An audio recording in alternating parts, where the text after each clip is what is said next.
1, 2, 3, 4, get my shoes and out the door. 5, I'm alive. 6, 7, 8, feeling great. 9, gonna shine, life is good. I'm doing fine. 10, gonna do it right and do it again. Yeah. Hello and welcome to the EFM Health Club Podcast for another week. It's been a couple of weeks since we spoke to Tom Swales from AMT certification in Toronto. Wade and I spoke. Mike has been gallivanting all over the world, so we'll come to that. We've had great response from that podcast with Tom. Wade, you and I learned quite a deal out of that conversation. It's actually, I think, influenced the way I've started to think about helping people with their injuries. Yep. I'm still trying to digest what he was telling us. It was a good one. I'm sad I missed it. It was a good one. Yeah, very knowledgeable, interesting man. We will try and get him on again, even just to dive deeply into a specific part, I think, and explain it simply. My wife actually listened to that podcast. She was impressed. She said the only problem is you can't go and see him because he's in Canada.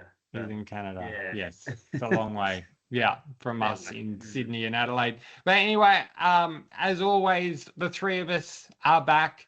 Wade, the two-time EFM Franchise of the Year, we've heard from him, and Michael Jewson, the most flexible man in EFM.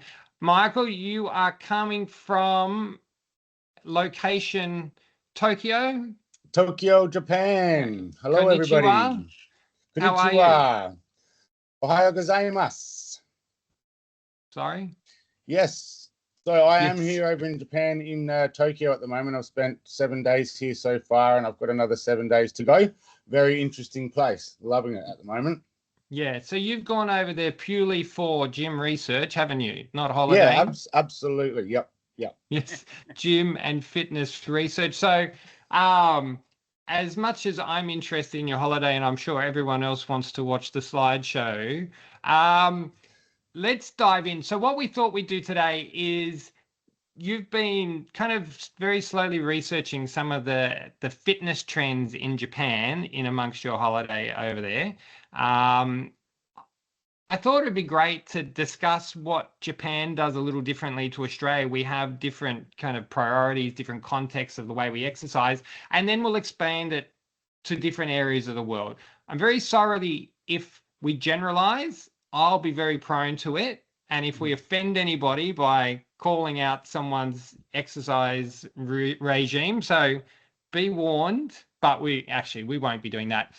Tell us about Japan. What have you seen exercise-wise in Japan, Mike, that probably is a little bit different to what we do in Australia? Where will I start? There's a lot. There's a fair bit. I mean, Japan is, for one, very known for doing things differently. But yeah, I've got heaps to share. We've been bumming around a bit. We've been to a few different places, and it seems to have a very general, there's that word, general sort of same feeling about the whole thing. It's a very holistic approach over here. So, it's part of everyday life. We're talking things that are very functional rather than, bodybuilding, the weight side of it. There's not a big weights followings over here. There's a lot of body weight work. There's a lot of calisthenic work. And there's a lot of, it's all about longevity and sustainable, healthy life, which, funny enough, is exactly what, exercise should be about. But I have noticed a few small things as well as big things. One of the small things is when you're looking at some of the gyms that you have around the place, there's a lot of it's for, again, longevity, flexibility, functional movement.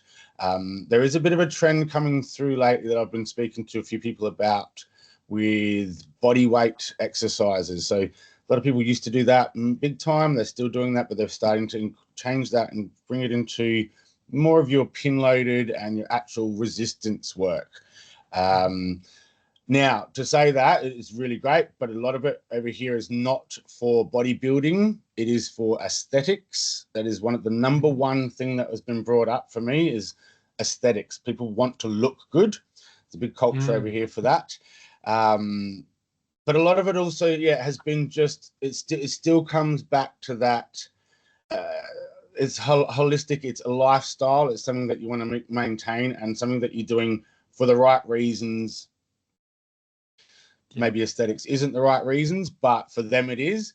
But it was very interesting chatting to a few people about why they actually have that regime and why they keep it up. Simply because they want a longer life, they want a better life, they want to look good while they live that long. So it's been really interesting. So that's a basic sort of understanding that I've gained. They do things a little bit differently with a lot of it. For example, chatting to a couple of people, they have a very interesting trend over here called the strong girl bars. And this is not just for men to go and look at women. It's not a stripper thing. These bars will literally have these women there that are strong women. They will pour you a drink, but then they'll challenge you to an arm wrestle. Now, if you lose that arm wrestle, you'll get a full-fledged slap to the face. They might challenge you to a push-up test or competition. If you lose that, you'll get a slap to the face. You might get a drink poured over your head.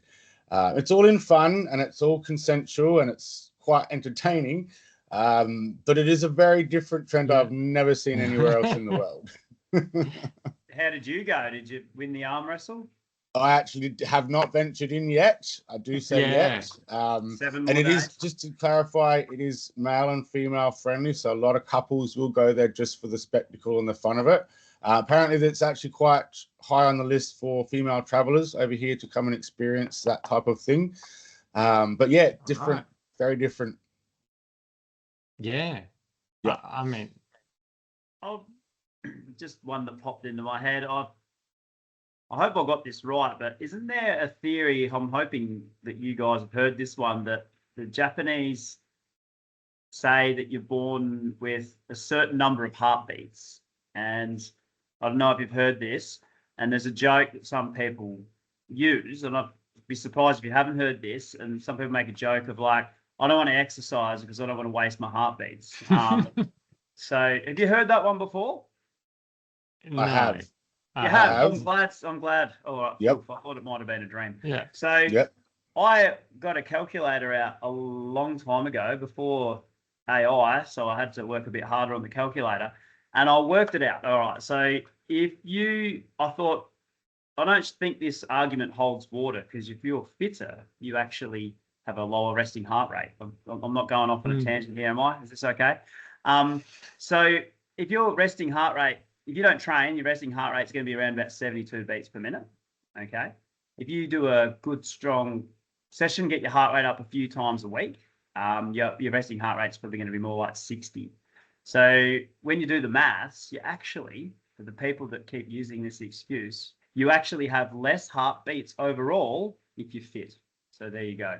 Yeah, I think the people who make the argument they shouldn't exercise because it's costing them heartbeats are wrong on multiple levels. They're not very good at maths or But I just thought it physiology. was fun to work it out. I thought maybe there's something in this, but there's not even something in their argument. So there you No. go. No. I think it's interesting that, I think Australia's gym movement, is kind of going towards maybe what Japan have known now for quite a while, that your exercise should be of benefit to your life, not primarily to look good at the beach, but Yep. for movement and longevity and to be able to do things later in your life. I mean, there's a whole podcast and book and talk kind of circuit of people going, this is how you live longer. And it would appear that Japan have been doing it in their exercise setup for decades and decades, long before people started doing blood tests to see what was in there. Yep. Agreed. Yeah. I mean, Japan it's got one of the blue zones in the world. So Okinawa is one of the highest centenarian populations. A lot of people in Okinawa that live over 100 years old. A lot of that's to do with their lifestyle, of course, and their food, exercise. A fair bit of their exercise traditionally has come from it's it's a little bit more laid back. It's not so intense. It's not a lot of intense work. That it is changing. I've learned that it is changing a fair bit. I mean, radio Taisō, I believe it's pronounced, has been around for a very long time, and it's basically like a broadcast over the radio that everyone can join in. You do it at home. It's kind of Tai Chi type movement, stretching, calisthenics sort of stuff, and body weight type work that's been going on for years over here.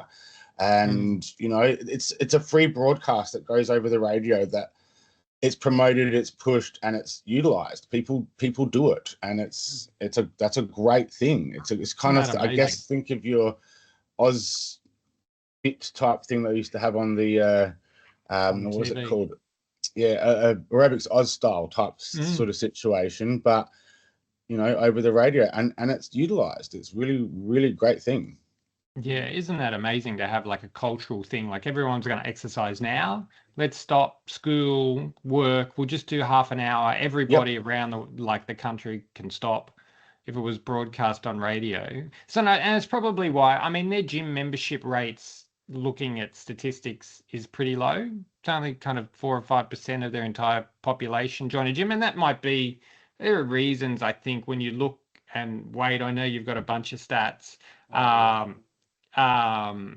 In terms of like why people and countries have their gym rates where they are. I mean, if people are crammed into a city, I don't know, like Tokyo where you are is obviously a bit mental in terms of how many people live there. There's not that much real estate to put a gym on every corner like there is in Sydney. So, that's right. you know, like not everyone's going to join a gym. I assume it'd be a little bit more expensive. What I do know, I think a bit like the rest of the culture, it's quite quiet within their gyms, and it's respectful. There's not the loud EDM music playing in the background. Very correct. Just to add to that, dropping weights. You drop a weight in the gym in Japan, and you are automatically asked to leave. I like that. They even have a lot of signs up saying no excess sweating because that's unhygienic. That's harsh. Yeah, another one too that got me big time. No tattoos. A lot of them will not allow tattoos. I mean, tattoos are a big thing over here anyway. But someone like myself would be absolutely denied a gym membership in a lot of places simply because unless I'm going to go in there head to toe covered, it's a respect thing. But it is. You're right. Noise. You would definitely not see a tripod set up in a gym in Japan. It would be, you would be out straight away. Another good rule. Yeah, isn't that interesting? Like, I guess it follows the stereotypical culture, right? Where it's you know, ritualistic, you know, as per the radio telecast for exercise. We're going to do it at this time, and when you go to the gym, if you do happen to go to the gym, well, then you're going to follow the rules of normal society. Like you can't just go and do whatever you want. You're going to follow the rules or get out. Yep, very much. Yeah. Very How would much we go so. doing that in an we have good rule followers at EFM, I think, in general. You know, the weights get dropped occasionally, and somehow it's always an accident. I'm not sure. The same people have an accident all the time. If I could have no music in the gym, I'd be extremely happy, but I'm not sure everyone else would be. It's so ingrained to have noise and music constantly blaring at us. Absolutely. Yeah. I can agree. I very rarely hear the music in my club. It's on, but I am quite often asked, can we turn the music up a bit? And I prefer that you hear me whilst we're in the gym. I prefer that everybody can understand what's going on. So we don't have the music too loud, but over here, you'd be lucky to hear any music in the gyms. Yeah. Oh, yeah, and it's great. Love it. Bliss. Bliss. So if they're at about 4 or 5%, let's go to the other end of like gym adoption within a society. Wade, you're the man with the stats. That's what I'm going to dub you. Where would we go in the world for the highest population of gym membership? The Nordic countries like Sweden, Norway, Denmark, they're all up there, like 22%. And I guess So- the first thing I think of is they're getting out of the snow inside. Trying to stay warm. Yeah. So Yeah. yeah, that's always going to be a big factor. I suppose the amount of people who have a gym membership is definitely not a direct reflection on how fit and healthy people are. It's just a different way of getting it done. Different results too, of course. I would suppose if you go into a gym, you're going to be more likely to have a bit more muscle mass and maybe better bone density if you're doing weight training versus, like everything has its benefits. USA's up there, 21%. Yeah. Australia's down there at 15%, same as the UK, 16%. Canada's 16, 17%. So yeah, it's those cold Nordic countries that have the highest. Well, it's more a part of their lifestyle, right? Yeah, well, You would these say- countries also do a lot of commuting on bikes and running and Yeah. walking too. So like Netherlands, of course, famous for its cycling, I think. Yeah. Yeah. That's well, actually quite big over here as well. Okay. cycling. Yeah. The bike lanes over here are not this wide. They're this wide. And they're everywhere. Everybody's on a bike. Nobody wears a helmet, I will say that. But everybody's on a bike. It's quite good to see. Yeah. I think those Nordic countries are a bit more fascinating, that they have quite an ingrained culture of bit more like Japan, that exercise is a bit more for prescription, which we've spoken about in previous podcasts, in terms of looking after your own health and being proactive and taking your daily dose of exercise to remain healthy, rather than waiting till you're sick and being told by your doctor that you have to lose a bunch of weight because you're pre-diabetic. It for whatever reason, it seems to be really ingrained in that series of countries or that area's culture. And gym memberships reflect that. Like one in 4.5, 1 in 4 have a gym membership in the countries. You'd have to think it starts young at school. You would have to think, because I think that's where a lot of your habits are set. You're not going to finish school and then totally change how you get around in your day. Like if, I think I might have brought it up in another one of these podcasts where in South Africa, I've got a couple of South Africans that come in, and it was completely normal over there to run before school. Like everyone would run, whether you're a natural runner or not. Everyone in the school, that was just their standard normal. And I spoke to a lady the other day about it, and she was like, "Oh yeah, we run every morning, like it was just what we did." Where in our culture, it might be in some schools, but overall, I wouldn't say it's the done thing. Some PE teachers probably would love it to be, because they understand how much better their kids perform in class and how much better they concentrate when they've done that exercise to start their day. But South Africa, I don't know what they do these days, but It's a bit of a different world back when we were growing up too. Like it's, I don't think, I mean, my kids are getting to the end of school, and they only would do sport before school if they had a specific kind of team that they were in. If they're in the soccer gala day, and they would, we're going to have one training session so everyone knows which direction to kick the ball.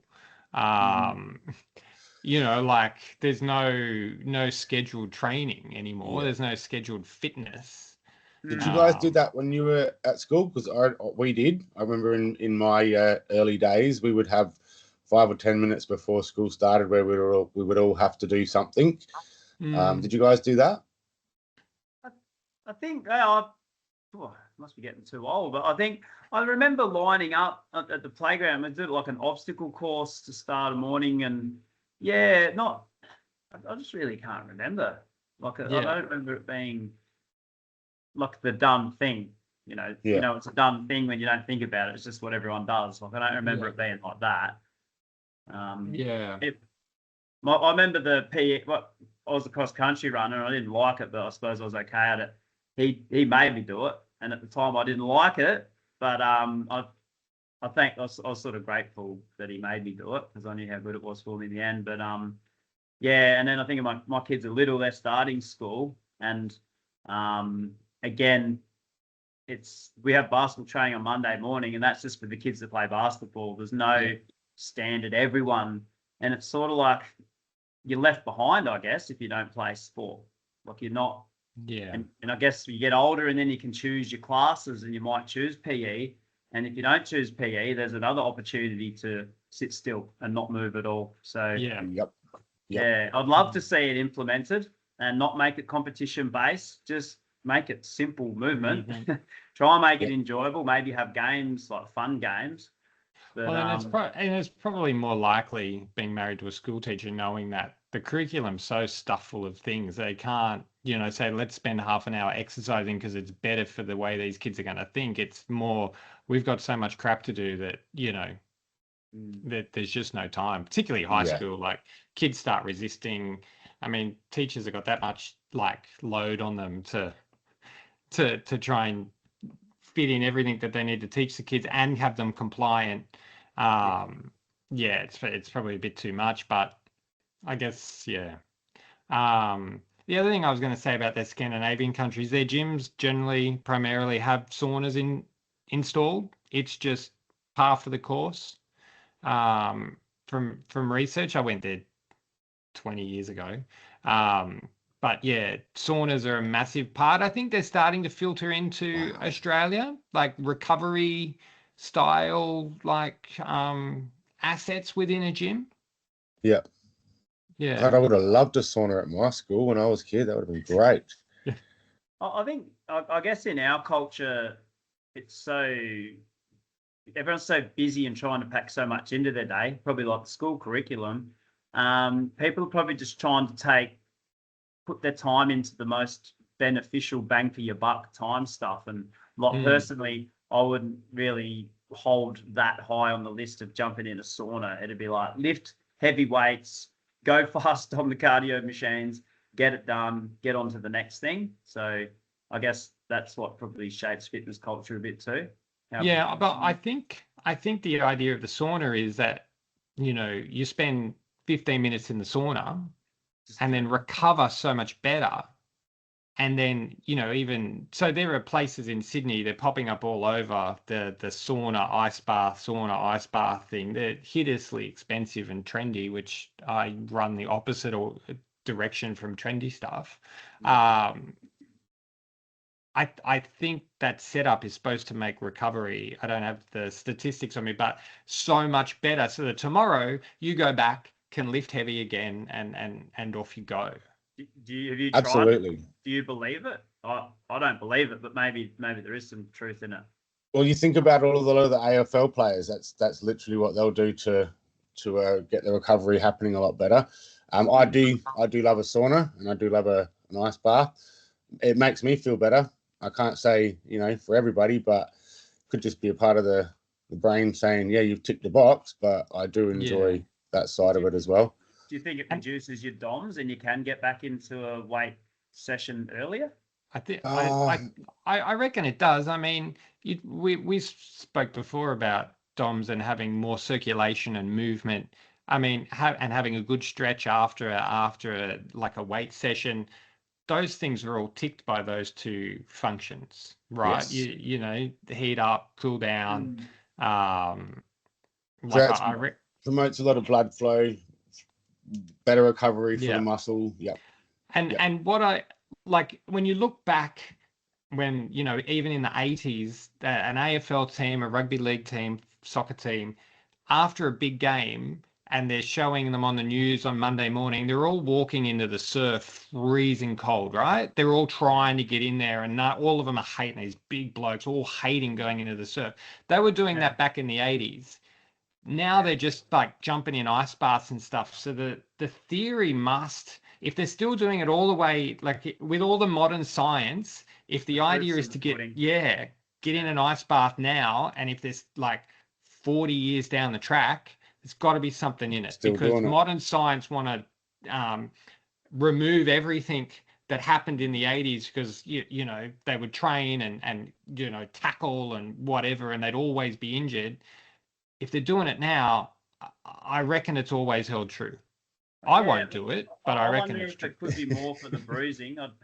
I don't know if I've ever played footy, but you can hardly walk the next day because it's like you've been in a car crash every weekend. It's pretty brutal on a Sunday morning being able to move. I wonder how much of it's for the actual bruising or how much of it is for the legs to recover. So when training comes around again, you can get more out of it. Yeah, interesting. It's probably a bit of both.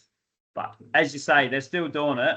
Yeah. It must serve a good purpose. I played a real man sport, golf, Wade. Well, getting hit with the golf ball might hurt more than It does hurt. puck. Does it? Yeah.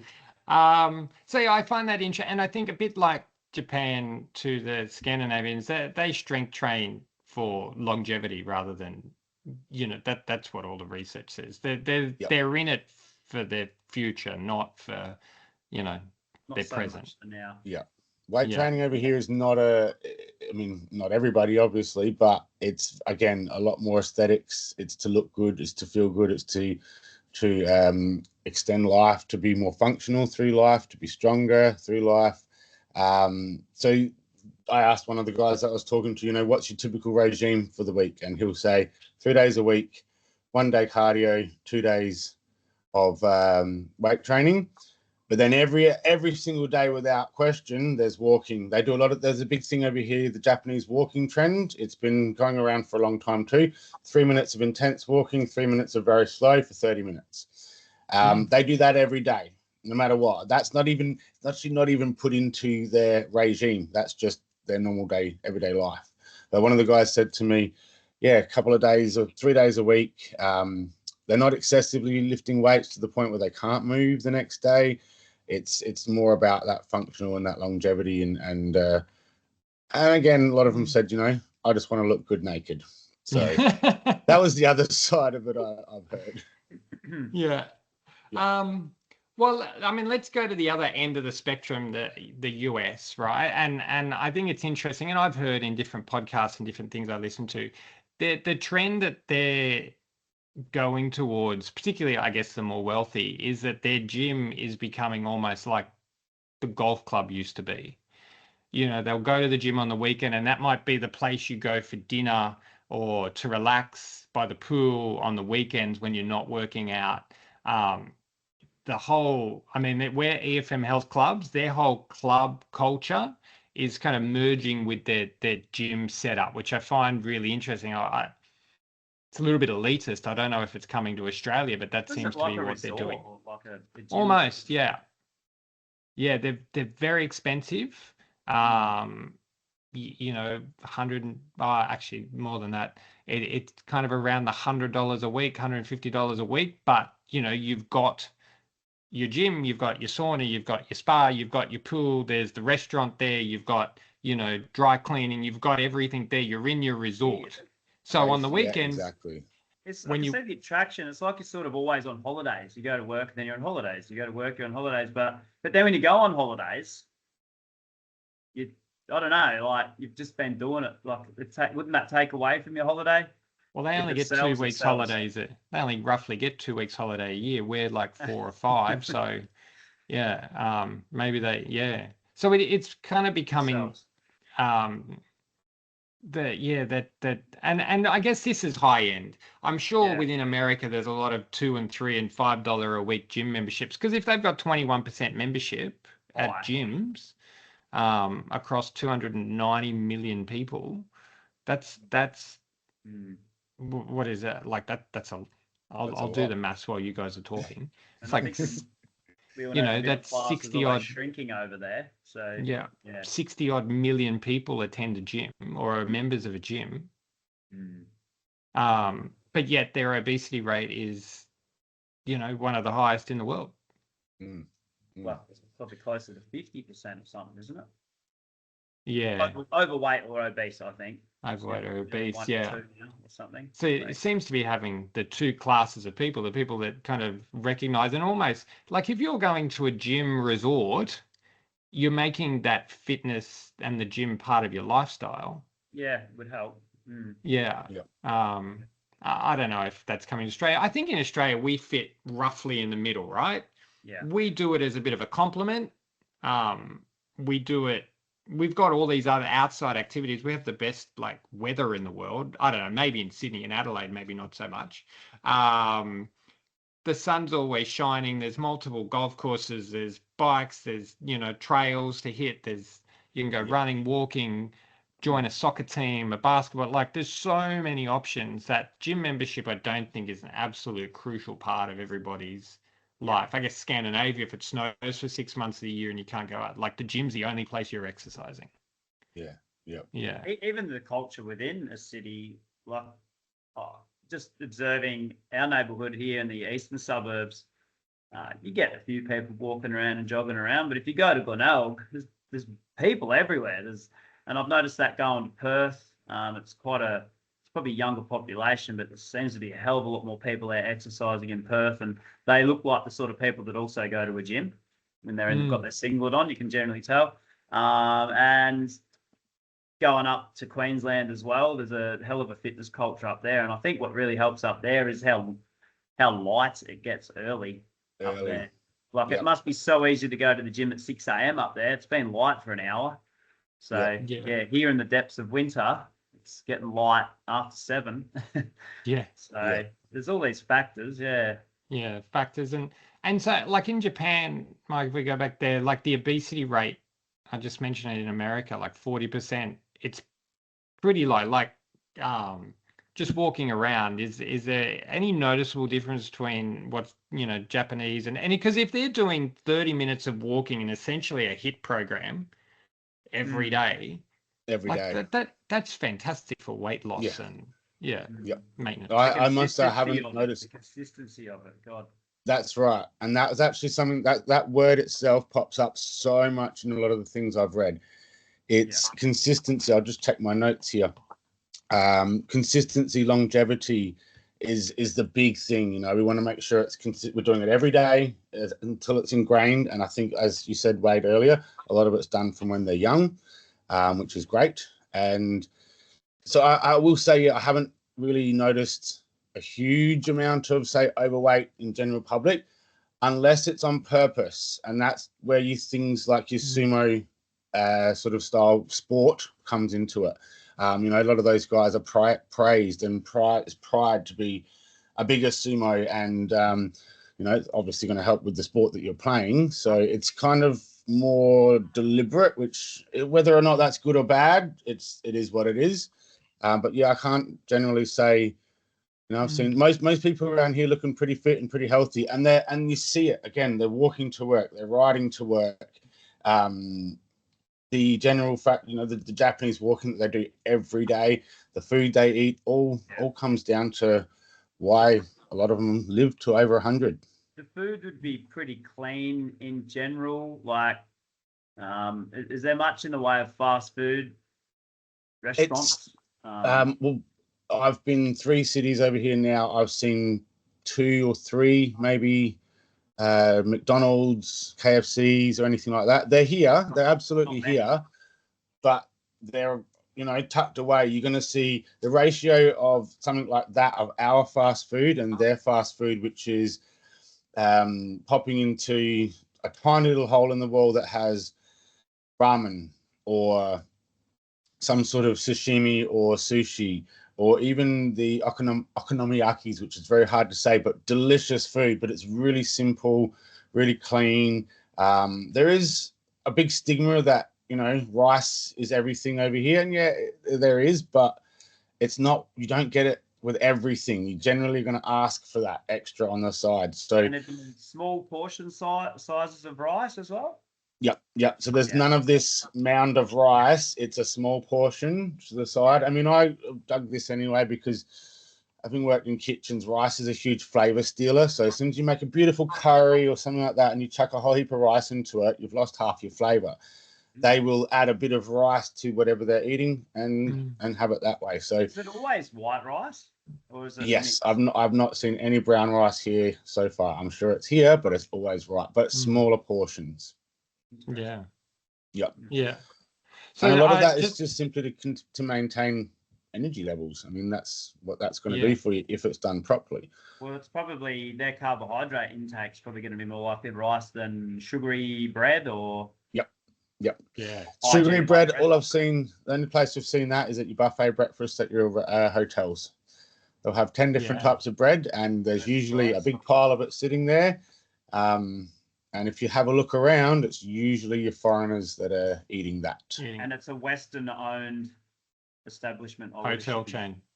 Yeah. So Japan obesity rate and like BMI, we all know the issues with BMI, but it's the best, across all commonalities, that's probably the best approach. 5% obesity rate in Japan, so a greater than 30 BMI. So plus or minus 1 for people with large muscle masses and short people and whatever. And so compare that to Australia is 32%. There you go. So 1 in like 20 in Japan will be considered obese via BMI. Don't yell at me for using BMI, but that's the best measure across populations. That'll do. And 1 in 3 in Australia would be considered obese. Yeah. Incredible. So I think we've got a lot. Like the government is doing things to look after its citizens in this whole. It's almost like that, but I'm sure the culture, the underlying culture thing, is a big part of it too. Well, they get behind it. They do, and you're actually very true. There's a lot of government and hierarchy sort of initiative here. They have a national sports day. They have a day that everybody stops. It's a holiday and it's a sports day, and you're encouraged to do sports and activities, and everybody gets the day off work, and it's a big, huge. It's great. I think that's fantastic. For one, it's healthy and it promotes exercise, but 2, brings back the nostalgic days of high school and primary school when you could run 100 meters. Exactly. Yep. I think it's fantastic. But again, government puts it out there, or whoever puts it out there, but the people get behind it, and that's a big part of it. They will actively encourage each other. It's really nice to actually see. So yeah, it's very, very cool. So, and when you compare that to our national sports day, like Victoria get AFL Grand Final parade off so they can watch 50 people play sport. Melbourne Cup Day, like there's not even like there's 24 jockeys working on that day, and everybody's watching them while we have canapes. Like down the champagne. Yep. Yeah, we don't get it. Nope. Like we just don't get it. Nope, not at all. Do we? Nope. The balance, the consistency, the holistic type side of it is probably a bit lost on us, whereas it's absolutely ingrained into the culture here, and it shows in many ways. It shows in the smiles on their faces, the fact that there's, specifically in Tokyo, you think you're on a ground level, and stay with me here. You think you're on a ground level, you'll find a street where you then go up 10 flights of stairs and you're on another level. You go down the street. They jump up and down these stairs. They're moving, they're functional with no care whatsoever. And then you look to your left and you've got your overweight Aussies carrying a small bum bag full of crap, and they are struggling to breathe, red-faced, and it's completely different. And I mean, I must sit there and, what do they think of us? It's such an interesting thing to sort of look around, and they almost, I've had a few people, not so much myself, but a few people sort of comment on Australians, because I'm Australian, and Americans was a big one too.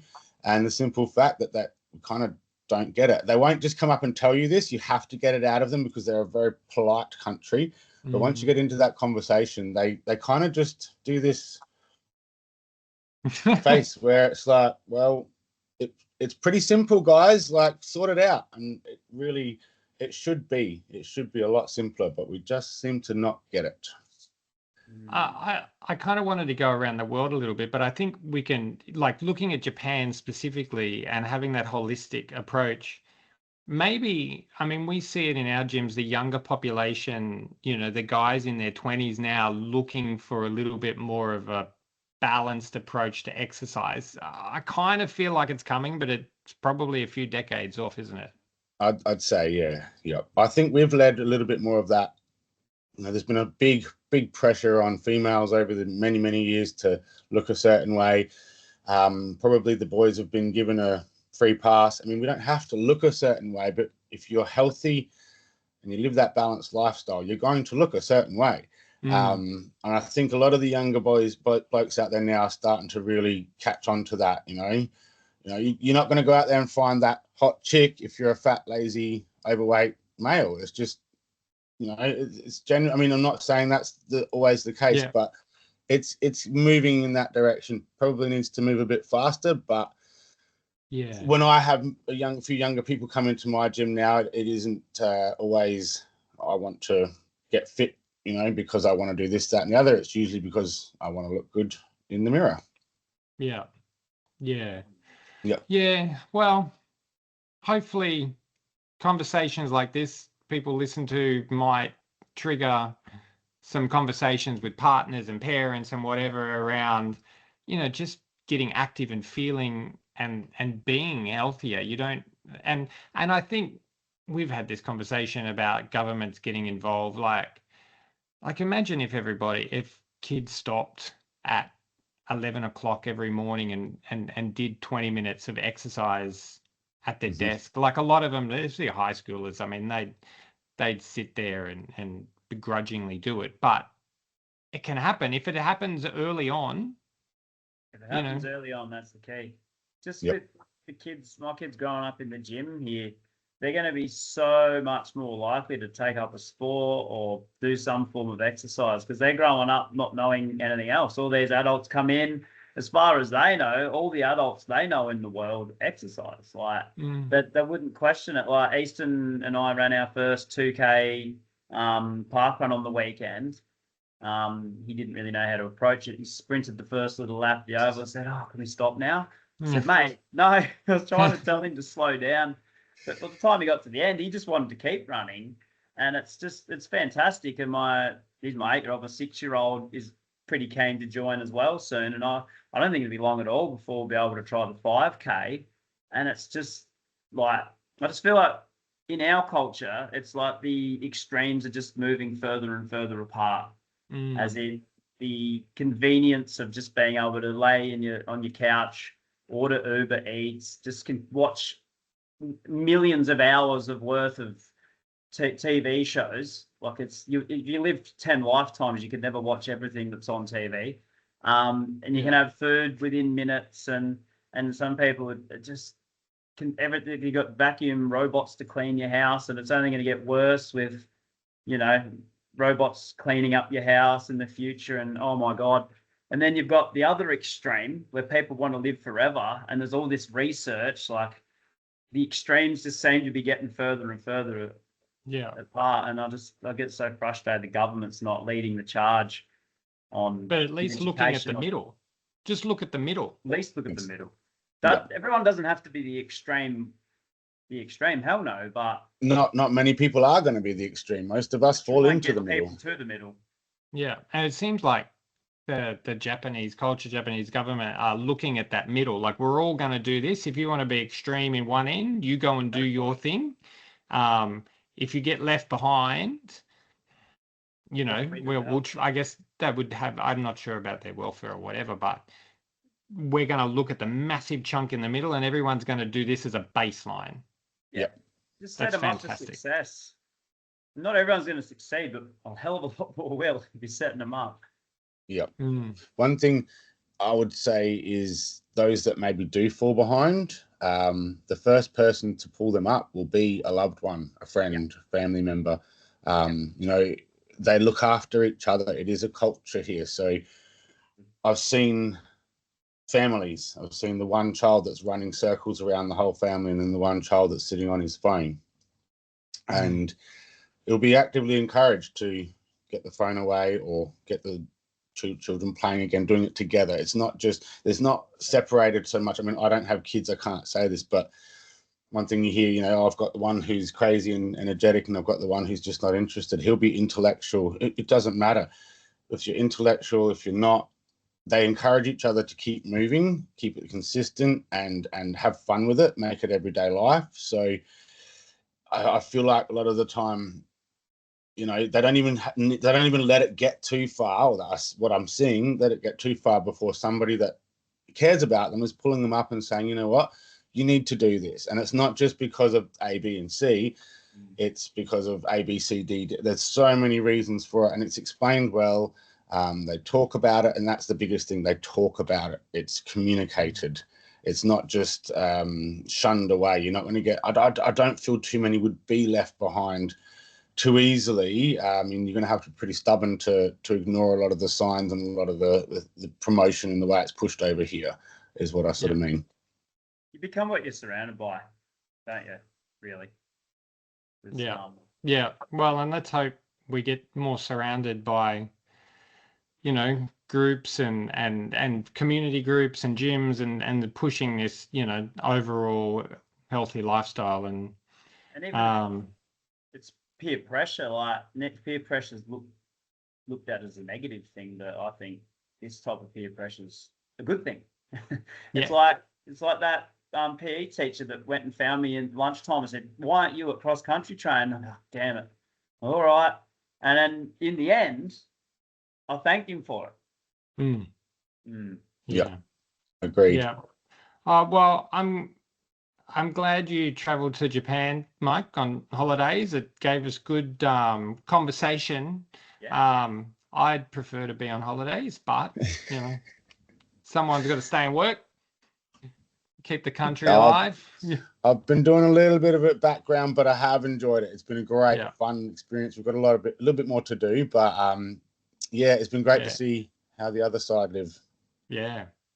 Well, enjoy. Have a great time. We'll be back in a couple of weeks, and you can come from your extra large house rather than your extra small closet. Your closet. Yeah.